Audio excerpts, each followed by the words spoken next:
Mukhang mapapagalitan ako ng PNX dahil ang mamahal ng pinagbibili kong gamit. Tara, magnegosyo tayo. Bumalik ako dito sa PNX para i-check yung pinaparenovate naming CR. Medyo wala nagbago dahil kulang pala kasi yung mga binili kong materyales. Kaya hindi sila nakagawa. Pagpasok ko sa SVIP, chinek ko lang din kung working na yung tatlong CCTV. Maganda kasi to sa pagmamonitor namin ng computer shop. Tapos ito pala yung magiging office namin sa PNX. Bale, meron ng partition, kulang na lang ng mga outlet tsaka ng pintuan. Matagal na kasi nakatenga tong space na to kaya naisip namin na gawin na lang naming office. Tapos dito, nabago na rin yung ilaw kaya kahit paano maliwanag na. Sana mas makita ng mga customers na meron kaming rice mills na binibenta. Kasi ito matagal na namin problema, namumuti. Paano kaya ito matatanggal? Maya umalis na rin kami para bilhin yung mga kailangan. Pumunta kami sa pinakamalapit na bilihan ng bowl tsaka ng mga urinal.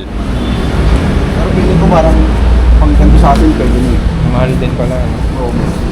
Hindi ko nga ina-expect na ganito pala yung presyo ng mga bowl. May pagkamahal din pala. Plano kasi namin baguhin na lahat para maganda naman sa mata ng mga customers. Tumingin na rin kami dito ng kailangan namin pinto para sa office. 10.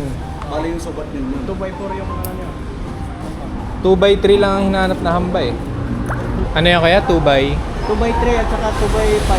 Punta kami sa kabilang store tapos parang mas okay yung mga nakita namin dito. Kaya dito na lang kami bumili. Sinabay ko na din yung faucet tsaka bidet tapos ginawa ko ng stainless para sure na pang matagalan. Baka kasi pag tinipid, baka dumoble lang din yung gastos lalo na iba-iba yung taong gumagamit sa CR. Kaya din pala dito kami bumili kasi parang ganito yung brand na madalas kong nakikita sa mall. Ang iniiwasan kasi namin yung mga bowl tsaka urinal na mabilis mangitim. Yung mabilis magmukhang luma. Kaya ayun, mukhang okay naman tong pinili namin. Hindi naman namin plano na magkaroon ng pinakamagandang CR. Gusto lang namin komportable yung mga customers, lalo yung mga babae tuwing gagamit sila ng banyo. Ganyan sila ka-importante sa amin. Kaya ayun, siguro bandang next week magiging okay na to. Pwede na gamitin ng mga customer. Kung bibisita ka pala sa shop, subukan nyo yung CR namin. Tapos balitaan nyo kami kung pasado.